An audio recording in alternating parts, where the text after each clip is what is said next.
you streaming to Murdock Manwaring? Yeah. Your best area is just kind of in this diagonal chevron shape. Okay, it's live. We're live on Facebook. All right, Casey, we're up. Oh yeah, that starts. So will you check the sound? Starting? Yes. Start talking. We're live. So Welcome. talk about do the Frames. It's freaking me out. Because then backwards, right? This is what a lot of my videos are like, where I say hello to Facebook peeps, and then I ramble on incessantly. And Jessica's got this huge smile on her face whenever she watches it. It's barely entertaining. I think I'm a doofus, but everyone else seems to love it. So you know, An entertaining doofus. right? how's your sound? I'm just kidding. You said that. I just combined it. You just put it all together. Yeah. That's what the package is. This is what people pay for. Oh. This is why I make the media bucks and all that. Okay, so we're gonna go. If Alex will stop talking. Okay, we're live. We just need to check sound. So once we have sound, I mean, the peanut gallery is going, but hey, I'm done, and that's Casey. Right. Casey Johnston. I have a last name. It's how come you guys got into real estate? That is a good question, Timothy. I got into real estate about 10 years ago. I'm the less pretty one on your screens. About 10 years ago in the Baltimore, D.C. area to help out nice people in my church. And as a child, finding that eviction notice was Hey, is never your fun. microphone on? I do not know the answer to that question. I think his microphone's off. So, This mic is on. Tommy, can you hear me? It's a real echoey sound. What's Okay, what's speak to it. Okay, what's the hold on. frequency, Kenneth? Are you listening to your? Okay. So, Keep going. Oh no, now. Oh, Yeah, because it's just pick up where I left off. I sell houses because I like living in one. It's over. I can hear you. My spot's over. Casey, like I got nothing. Okay. Can't come back. I got in real estate because it was something that I've always been interested in. And I helping people. So being able to do something that I enjoy has been, I guess, a blessing, I would say. Yeah. We're very blessed. Yeah. Plus, we get to live in the greatest part of the world, Exactly. Southeast Idaho, and bless you to whomever sneezed in the audience. We just want to say thanks to our sponsors, Jacob Grant, for letting us use the deck. Always much appreciated. So, I think they're pretty cool. yeah. I know some people who've worked there. That's the extent of it. Okay, so we're just gonna dive right in. Renting versus owning. If you rent right now, you are probably, I would imagine, anywhere in the $1,000 up to the $1,400 range. And you, young man in blue, what is your Yeah, monthly what do you rent? rent, Alex? My monthly rent is $900. Okay, so $900. Yep. So Alex pays $900 a month in rent. So for a year, paying $900, he would pay $10,800 a year to that landlord. Wouldn't you rather pay that towards a mortgage? Well, of course. Yeah. I know I've thrown away over $200,000 in rent money over the years, and that's why I bought a house, Yeah. because it's just not right. No, renting is expensive. Actually, so if you go to the next slide, Dawn, this is just kind of to give you an idea of what it costs to buy on a $230,000 conventional loan at 2.5% interest rate, 3% down, which is $6,900. That gives you an average total payment of about $1,200 a month, which is probably a lot cheaper than renting, I would say. Yeah, I that's mean, for the most fantastic. part. So, You're getting and the whole that's- house. Yeah, and that's a 4-bedroom, 2-bath. Yeah, I don't know why you wouldn't want to buy if you can. I think it's a no-brainer. Exactly. So another payment breakdown is $260,000, 2.5% interest rate, 3% down, $7,800 would give you about a payment of $1,368 a month. So again, very affordable, especially if you're renting anything above probably a 3 or 4 bedroom. You're probably looking about $1,200 to $1,400 Yep, definitely. renting. So, yep. Last one, that's $300,000 conventional loan. 2.5% interest rate, 3% down, about $1,500 a month. We did just do stats last week, and average purchase price is about 200 and what was it? It was up to 300. Was it 3? Yeah. Oh, okay. We should really have paid more attention to I thought I stats. did, but So did I. okay. So 300K is about average purchase price right now. So that is typical monthly payment with your very minimum 3% is usually your minimum down on a conventional loan. With FHA, you can do the grants, and there's other loan programs out there. So It's fantastic. You only have to put down sometimes 1.5%. I've done it even 0.5%. Yeah, So it's great. Yeah. There's so many nice programs out there. But I'm going to Exactly. break your heart because there was one more slide you got to explain. oh, sorry. Oh, yep. This, Oh, no. Okay. Aw, crap. This one's So, mine. no, Oh, look this at is that. actually, this is good. This is actually just going to break down No, the this is payment. mine. though. It is yours. I thought there was one more for you. It's Oh, no. Well, this is pretty easy. I mean, you're putting 3% down. Like you said, you've got that 0.5% as your actual down payment you're paying out of pocket. So that 3% down is a 2.5% second mortgage, which is really cool. It's a small second mortgage. It's there at only $60 a month. Okay, I think we can all do that. Personally, if I just get rid of my Frappuccinos, I can totally afford that. But $230,000 on that loan with a rate of 2.625, which frankly you could even get lower. Probably right now. Yeah, right now. Yeah. Your 0.5% down's only $1,150. So, I mean, that's scraping together a couple afternoons worth of me not buying candy at the supermarket, right? No more But- snow caps. But you're only paying $881 towards your principal and interest. So that's your principal and interest. That's what you're paying the bank on that loan. Remember, interest is them wanting to make money off of this process. I know we all wish the banks didn't have to make money, but you know, they're banks. That's what they do. You get your insurance. That's just your property, your homeowner's insurance throughout the year. Your property taxes. It's really easy. I would much rather pay my property taxes monthly than have to pay them in one lump sum. Oh, yeah. To have it built right into your monthly payment. You don't why even not? have to worry about your taxes after that. That's Yeah. what's great. Your mortgage insurance, yes, mortgage insurance. You're not putting that 20% down, but this means people get to buy homes, which is the idea behind these programs, and that's awesome. You know, you've got yourself And you mentioned $1,200 a the- month. Yeah, and you mentioned the mortgage insurance payment. And a lot of people might not know this, but once you hit that 20%, you can refinance and drop your mortgage insurance you can off of there. refinance. You can just call them and say, hey, what is up, suckers? Get rid of my mortgage insurance. Do not call your bank and say, what up, suckers? Yeah, they probably don't would not like be it. very happy. But yeah. So you've got a $230,000 house for $1,200 a month. I mean, it's probably going to be bigger than your apartment, and it won't have as many rats. So got that going. What's our first step in this 10-step process, Casey? So finding the right agent, the right realtor. Well, that's easy. There's at least 2 of them right here, right? Yeah, exactly. So finding the right realtor is a big step. There is timelines, there's deadlines, there's documents that we have to do. There's just a lot of things that go into having a good agent when it comes to offering on a home or purchasing a home. It is the biggest investment you're ever gonna make. And when you're working with an agent on the buying side, you don't pay. So why would you not have a good realtor? I mean, that's how I explain it to people. I am going to do all this work. I'm going to be up to midnight. I'm going to show you, hopefully, not millions of houses. And all you're going to pay me at the end of it is nothing? I mean, this is a bargain. It's a bargain for the buyers. You're not wrong. I don't know who wouldn't use a realtor in this day and age. Yeah, why would you not want to be legally represented in the biggest purchase of your life? Yeah. So, It's not brain science here. nope, absolutely. But after you found the right realtor, one of the 2 of us, obviously we're going to send you off to get pre-approved. Most of the slides you've noticed do say Idaho First Mortgage.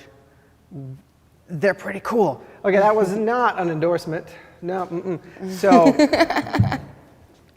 getting pre-approved in this market because everything's so hot, it's a seller's market. You've got multiple offers coming in, knowing that the buyer can afford that house. It's a big deal to the It's the big deal. I mean, the sellers want to know that. If you're not presenting a pre-approval letter right now, just don't even bother making an offer. Yep. And they also want to know that your lender is, a reputable, Yeah, and that you've basically got a lender good, that, solid lender behind it. Yep. They want to know your financing. I'm is solid. growing a list of lenders I'm not using anymore. And It happens. It I'm does. not telling you what they are. That would be bad. But you get pre-approved for a number of reasons. One, as we've said, is to let everyone know you can afford the house. The other is so you know how much house you can afford. Right. We all think we can go get $1 million house. I'll just, stick it on my credit card. So this is a terrible idea. One, it has already literally crashed the economy. At least once. So don't do it again. Two, you need to know how much you can afford, and that's what the pre-approval is going to tell you. If you're going to afford $260,000, then that's the third thing, right? I'm not going to show you anything above $260,000 because I know you can't afford it. Yep. I would not want you to fall in love with something you can't afford. That would just be mean. And I'm not mean, except Alex. But I'm not mean. Casey, are you mean? No. See, and we would never do that to you. I don't want to show you something that you're going to fall in love with and then compare Oh, yeah. that house to every single thing you looked at because you fell in love with it. So, That's cruel and unusual punishment. yep, exactly. And our next step is, To pick your home. So when you hire an agent, we help you narrow down your home search. So we are looking for homes that match what you're looking for. We're not sending you homes that are 7-bedroom, 3-bath when you're looking for a 3-bedroom, 2-bath.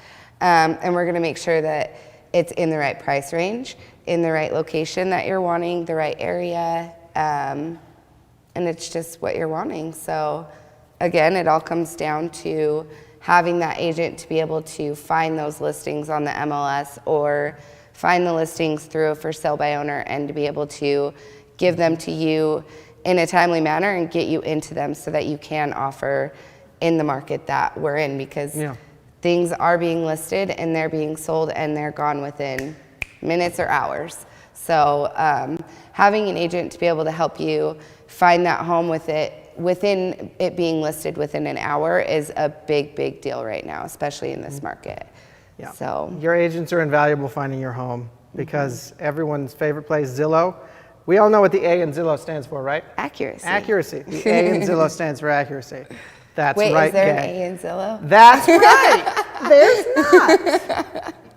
So call one of the two of us, and we can help you much better than the horrible Z. The horrible The Z. horrible Z. That's Yeah. what I'm calling it.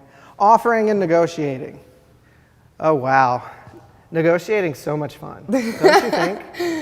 Well, my mom would always say I love to argue, and I should have been a lawyer. There is but that. I think you do more good selling homes. I agree.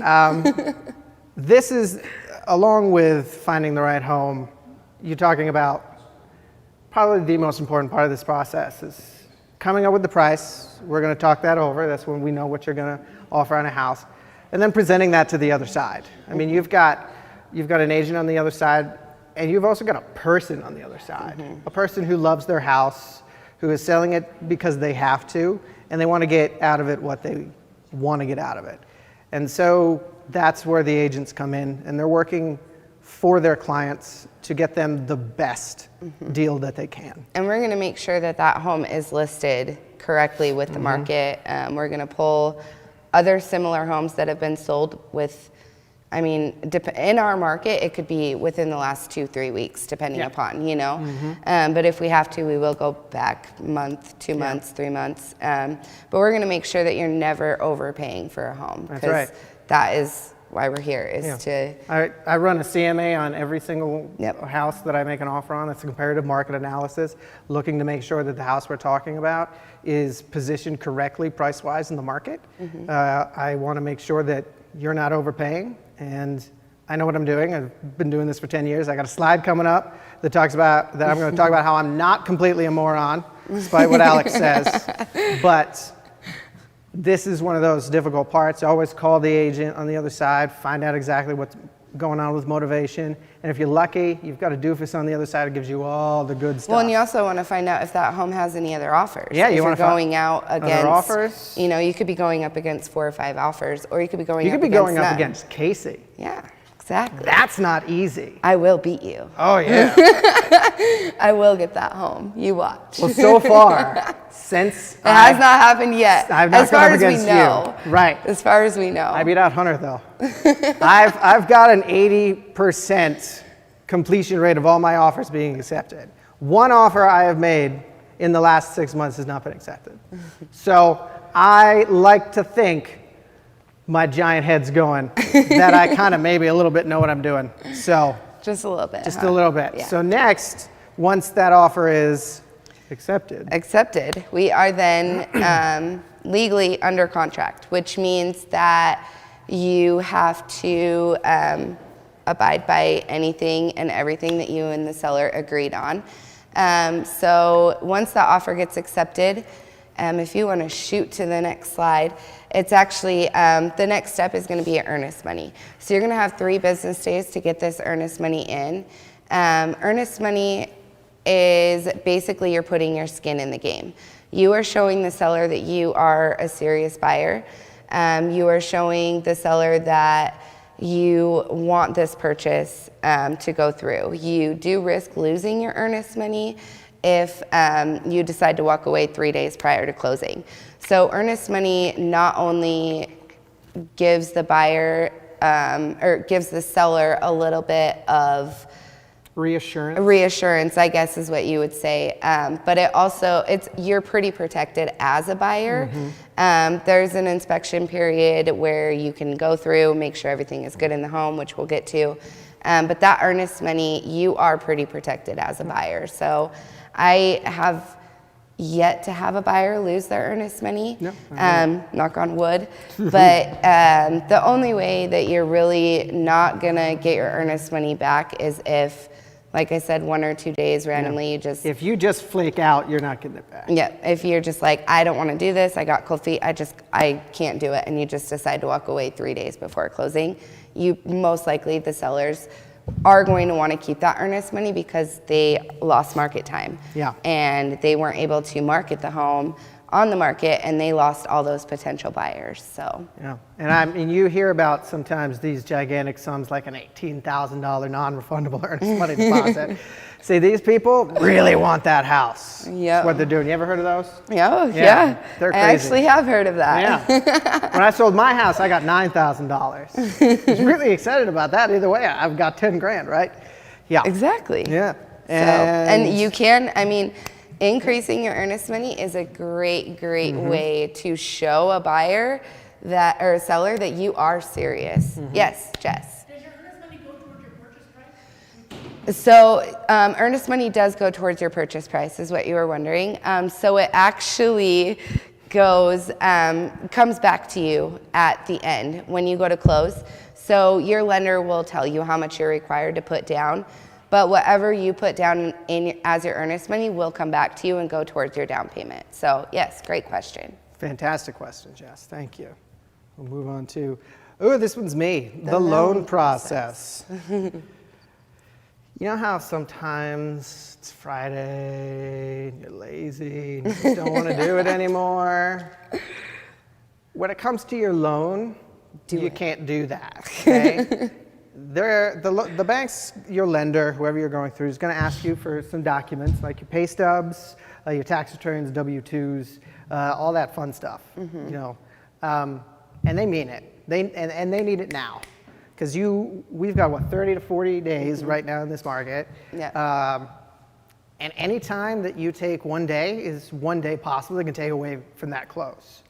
I mean, every day that you delay getting these documents in, it's another day you may not have this house. Yep, exactly. And right now in our market, I mean, 30-day closings we're pushing it when it comes to that, because I mean, there's refinances that are going on right now that lenders are just slammed with, and appraisers are slammed. So yeah, 30 days is definitely pushing it. This is a really important part of the process. You found a home You found the right realtor, then you found a home, then you get that darn loan going. Like you got your 3 most important things going. Yeah. This has to be done. Those are probably your 3 biggest steps that you want. How many did I say? 4? 3 biggest steps. Did you say 4? I said 4. Oh, I didn't hear you. I don't know. I what the just 4th corrected you was. then. I'm just an idiot. Remember, I'm a doofus.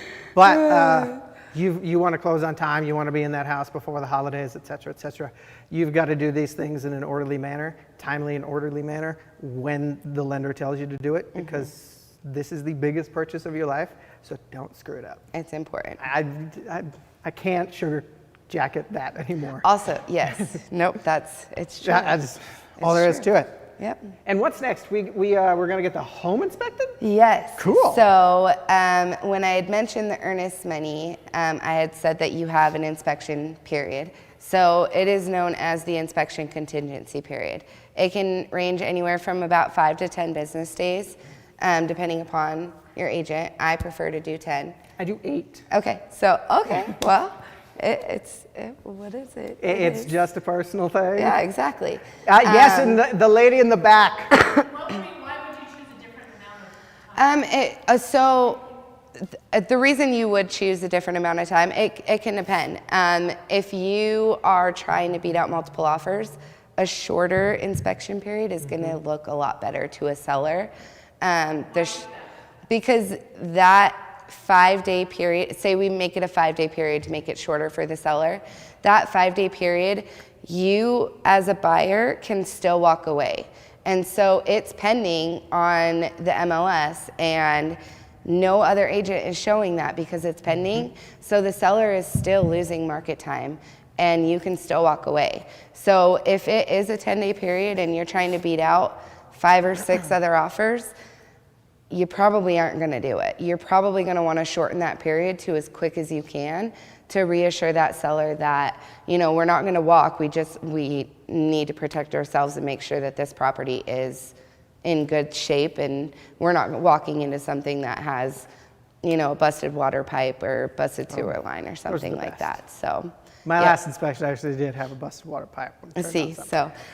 So basically in that period, you are protected with your earnest money, and you are allowed to walk away if, say, you and the seller can't come to a negotiation as far as repairs. You're allowed to walk away, and you won't lose your earnest money. So I do 8 days because this market is so hot. We've only got so many inspectors. We cannot work these guys to the bone. Yeah. So if I say, I need this done by Friday, and he says, no, next Thursday. It's like, okay, you got one day to do it. I got one day to do it. You still have that day, though. And you hope I do. Hope I did that math correctly in my days. Yep, exactly. But And that is business days, too, by the way. So thank God for that's business also days. why I kind of like to do 10, is because it shoots you in with 2 weekends, so it technically gives you about 14 days. That's nice.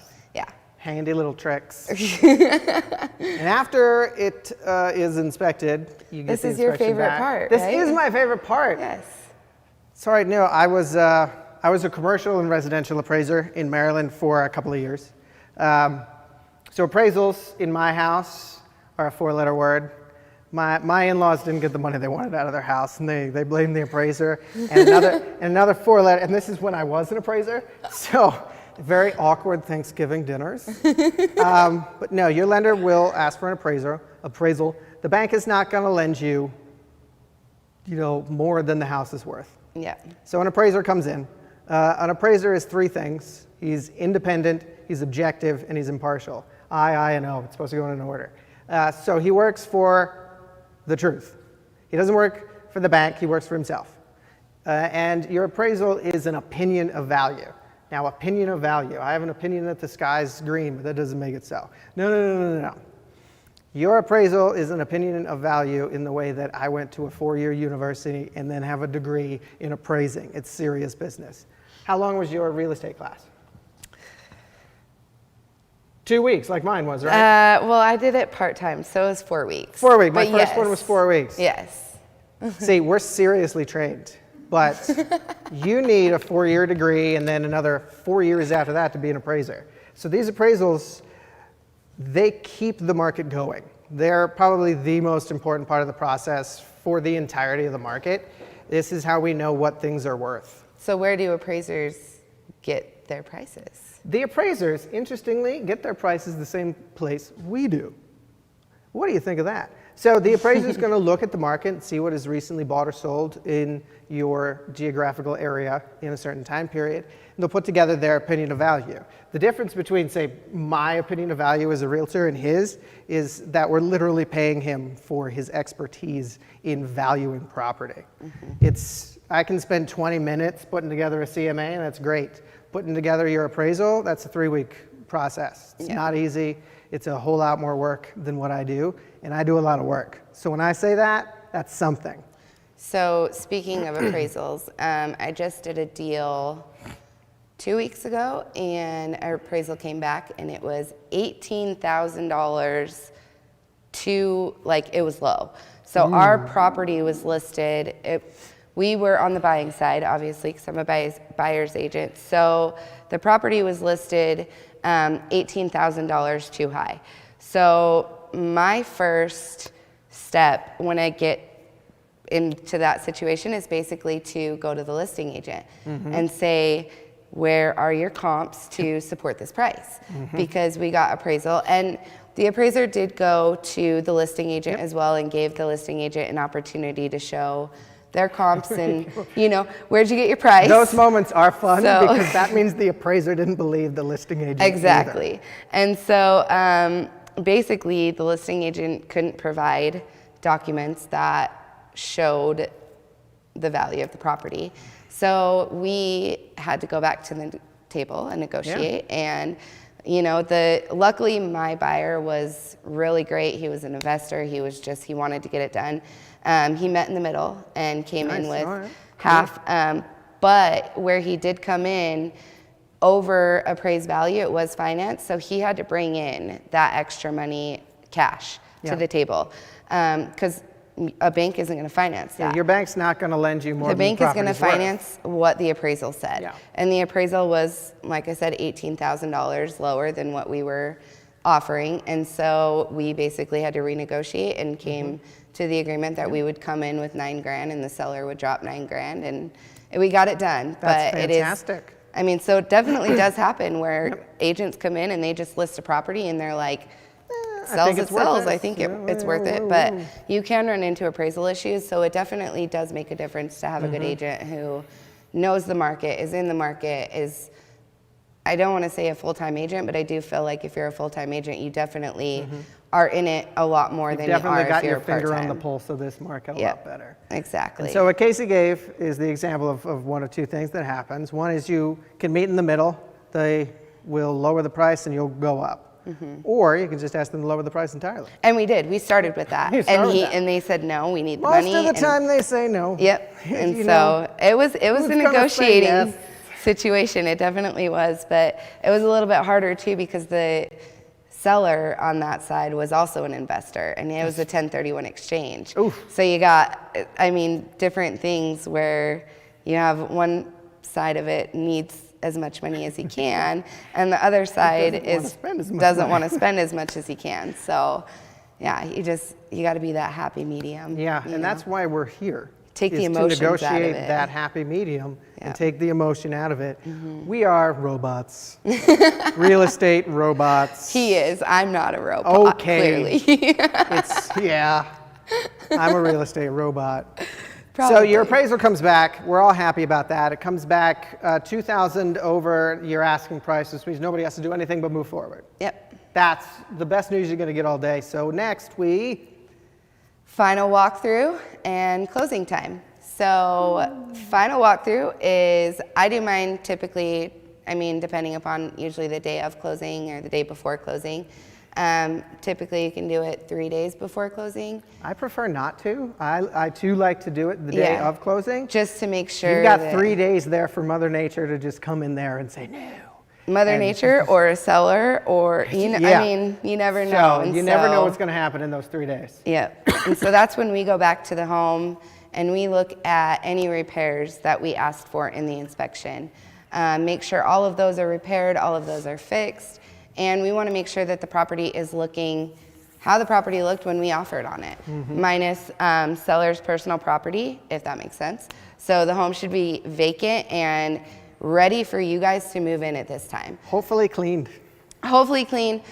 It's not always, I'm going to take what I can get on that yeah, one. though. exactly. I mean, sometimes you're lucky and sellers are like, yeah, we'll clean Lovely it. lady in the back, yes. All right, is the seller supposed to clean the house?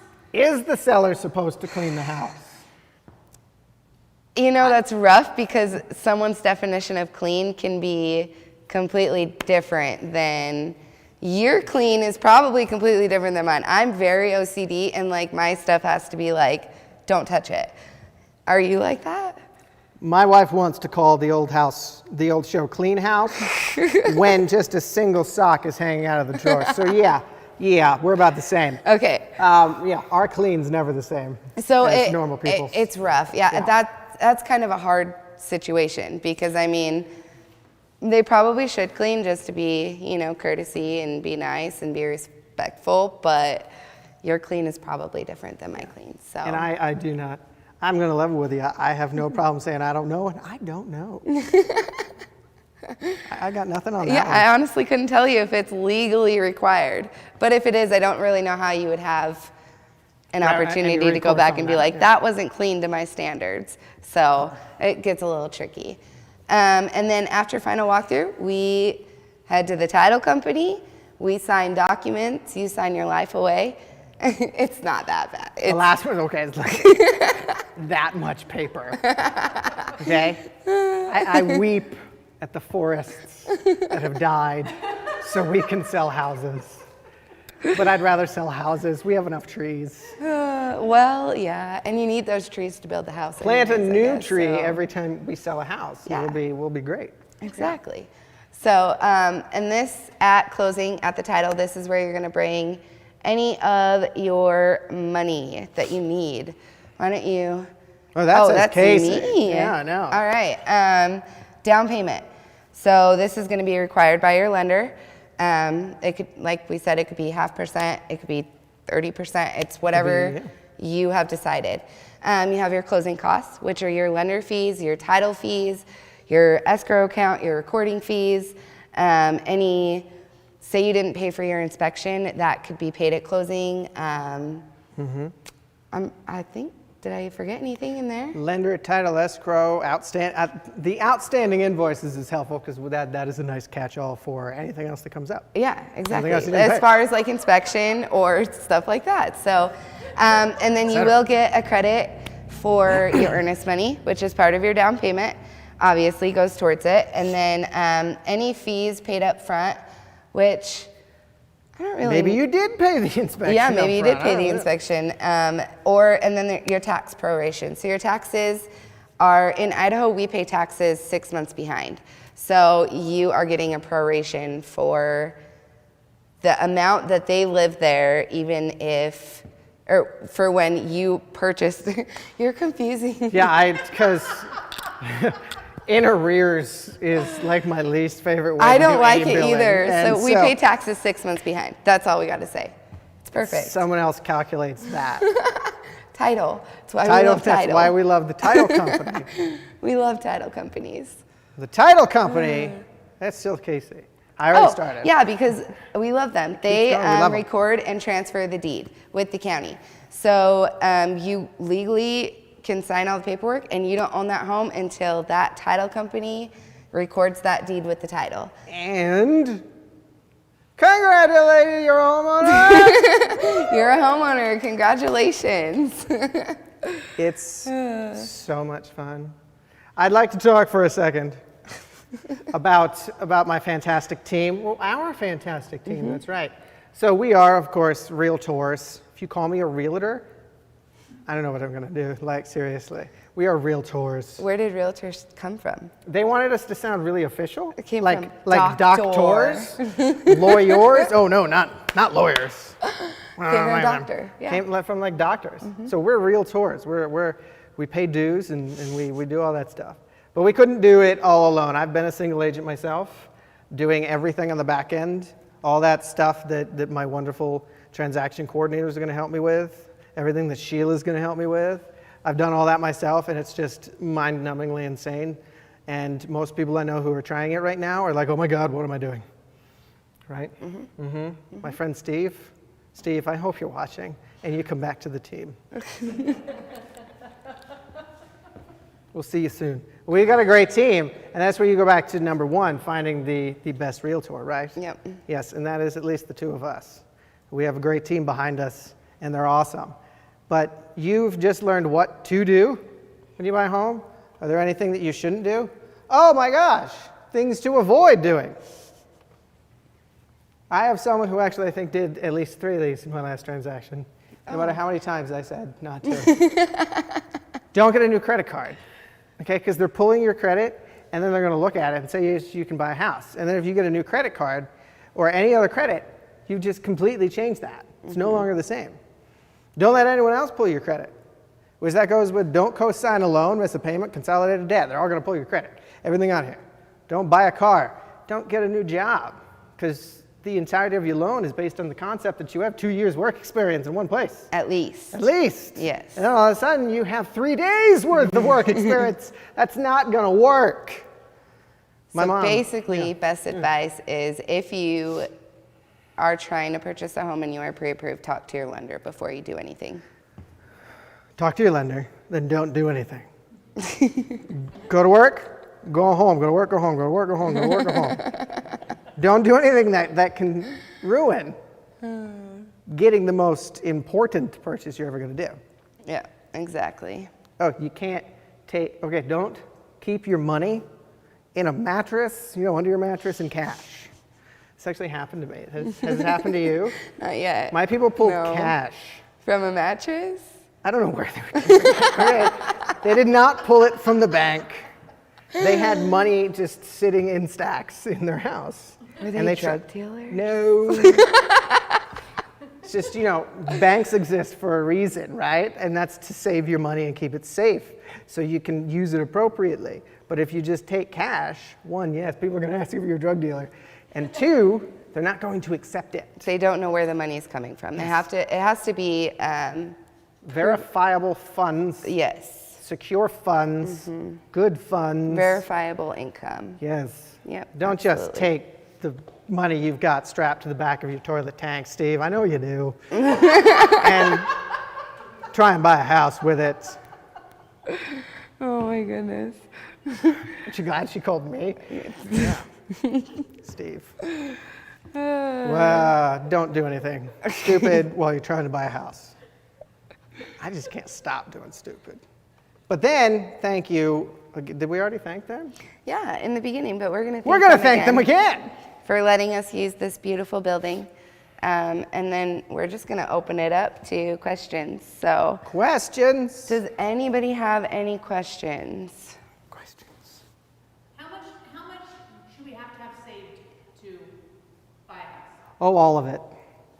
So she asked how much you have to have saved. How much do we have to have saved to buy a house? Well, as we saw with our examples, I don't want to have to scroll back through them. Sometimes as little as 0.5% of that purchase price, and sometimes it's only like $1,100. I would recommend, at a minimum, these days, maybe around $10,000. What do you think? Yeah, and it depends because, average down payment is about 3%. And then you also have expenses as far as inspection. You have your earnest money. You have If you're not asking for any part of the closing costs on the top rest of that. So, and closing costs can be anywhere from roughly about $4,000 to $6,000 or $5,000 to $7,000, depending upon purchase price, because it does fluctuate, and it also adjusts in between lenders. If you, some lenders are a little bit more on their fees and some aren't. So, yeah, I would say anywhere 10 to 12 would be best. around there. You can definitely get into a home for, less than that. But if you want to be competitive comfortable in and- this market yeah, and and- comfortable, that's where you've got to be sitting. They're around 10, 12. And you can roll your closing costs into your loan. That's an option. And then there's the down payment assistance program as well. So there is definitely other options to where you don't, you could get into a home with as little as probably $2,000 down. So yeah, great question, but it varies. So yeah. Just like our answers. Any other questions? How much do I have to pay a realtor to help me buy a house? She came in She did come in late. So you actually don't have to pay to work with a buyer's agent. This lovely young lady in the front row was asking how much she has to pay us buyer's agents. Do you want to go into that? Because people probably don't understand how we get paid. Nobody understands. Nobody understands. I don't think most people understand anything about real estate. Hopefully, we've learned something in the last half hour to 45 minutes. No, as the lovely young lady has asked, how do we get paid? Well, typically, in most transactions, the seller is paying a commission of 6%. I didn't say the words typical or anything like that. You didn't hear it. So 6% is then split between buyers and sellers, agents. And that money is trickled on down. So technically, the agents. commission is built into the purchase price of the home And for that both should be agents. factored, yes. Yes. Yep.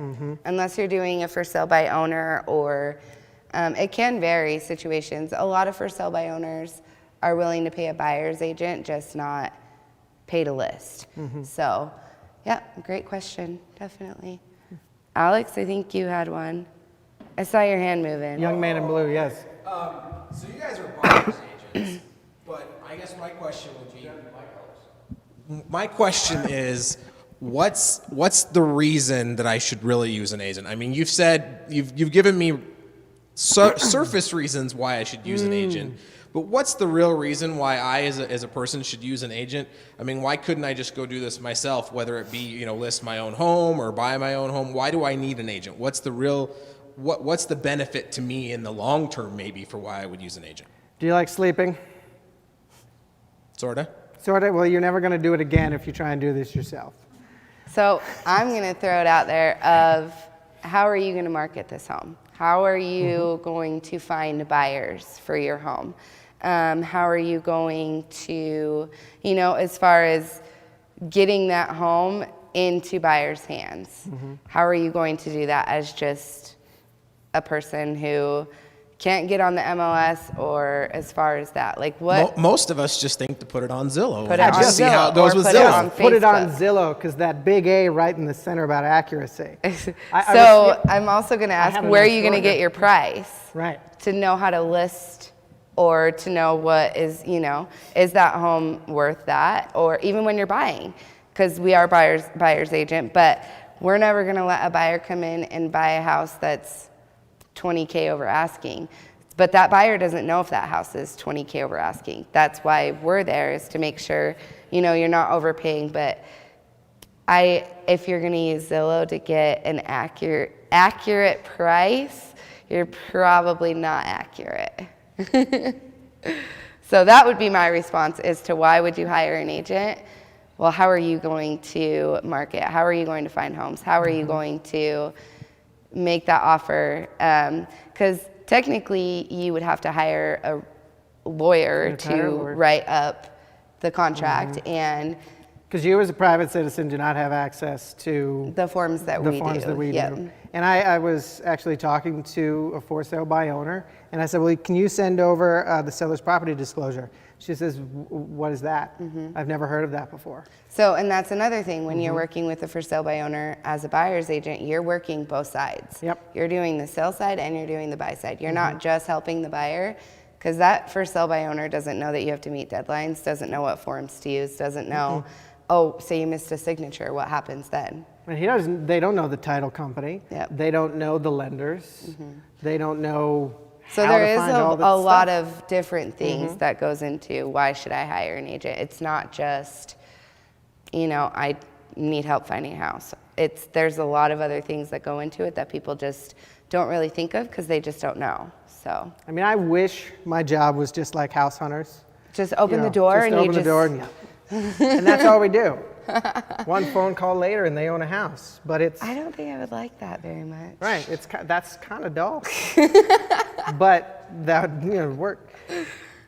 But there's a whole lot more involved than just unlocking a door, which is sometimes that's all that people think realtors do. Is just I was going to say, I think that's why a lot of us are maybe not anti-realtors, but just don't want to use them, is because we do feel like you're just opening a door sometimes and we don't see all behind the scenes. Yep. And a lot of the times that's how we want it. We want it to make it seem like it's seamless for you guys. We want it to be as smooth as possible so that you guys have no stress. Yeah. You literally get, I mean, you're probably gonna get a lot of phone calls within that time of writing that offer to close. You're gonna be annoyed with us. You probably really are, but it's gonna go so smooth and so seamless that you guys are gonna be like, I just bought a house. All that Cool. stuff in the background that has to be done, that we do, that our team does. We are the ones that are stressed. Yeah. When I go home tonight, I have to write an offer and I'll be up to midnight trying to negotiate this. But that's what I do for my clients. Yeah. But while my client's asleep, I'm going to be working. And that's part of the deal. Yeah, exactly. Sleep's overrated, right? Awesome. Well, great questions. Anyone Good else? question, man in blue. Man in blue. What can I do as a buyer to help my agent help me find the right house? Ooh, that's a good question. That's a trick question from the young lady in front. What can the buyer do to help the buyer's agent? So just make sure that you're responsive. If if you send us a house or we send you a house and we tell you this house has 4 offers on it and you love it, we need to get you in now because we only have 3 hours to get this offer done. We just need you to basically be available. Be I guess, available and don't change your mind. yeah. There you go.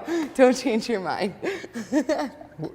That's We're just here to help, and we're here to help on our client's timeline, not for us. For me, it's more of, I just want to help you. If I can help you find a home or sell your home or help you invest in a property, invest your money in the best thing that you can, then that's why I'm here. I'm going to we do it on your timeline. We do it with your money near the end of it. Your timeline, your money, it's everything that you want in it. We're here to facilitate your buying a house. Yep. So we deal with the stress so you don't have to. Just be open, communicative about what you want, and we can all be on the other side happy. Communication, and then just signing documents when we need them too. Timeline. If we need a document signed, we're on a time schedule and we're asking you to get it signed, not for us, but for you, so that we don't have to push closing or, so we don't have to call the listing agent and be like, I'm sorry, I can't get a hold of my buyer.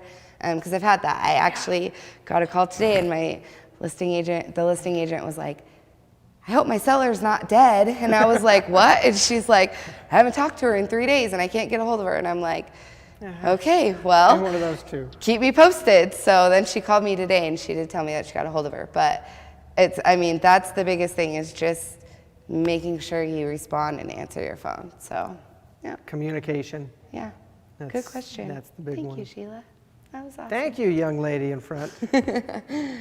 Any other Oh, we were supposed to questions? stay in here.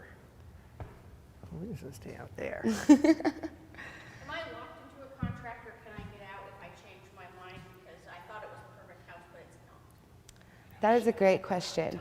So a buyer's rep is a term of an agreement. So Sheila asked if she finds a house, she writes an offer, or even just signs a contract and she thought that she found the right house, and she decides, she wants to know basically if she's locked in a contract. So real estate is built on word of mouth. So we don't want to keep you in a contract if you're not happy. I do have all of my clients sign a buyer's rep that allows me to legally represent them. But I always tell them, if you're not happy, come have a conversation with me and let's talk about it. And if we can't come to an agreement, or we're not working together in a good way where we feel like we're both comfortable and we want to do this, then I usually just am like, I don't want to keep you in a contract if you're not happy. Just back off. Yeah, I want you to be happy and I want me to be happy, and I want both of the transaction, everything to just go smoothly. And if we're not working well together, I'm not going to keep you in a contract. So, yep. It is a term of agreement though. In the beginning, when I meet with clients, I get their timeline and I figure out when they want to buy a house. And based on that is how long I put in my agreement. So say someone comes to me, they're pre-approved, ready to go, they want to buy a house tomorrow, I would probably do that for still 6 months, just to be safe, especially in our market. So, yep. Great question. Thank you. More questions? Any other? No. Anyone? Well, thanks, guys. I Thank appreciate you. everybody coming out and all the Yeah. Facebook Live people. Hey, it's my Facebook peeps.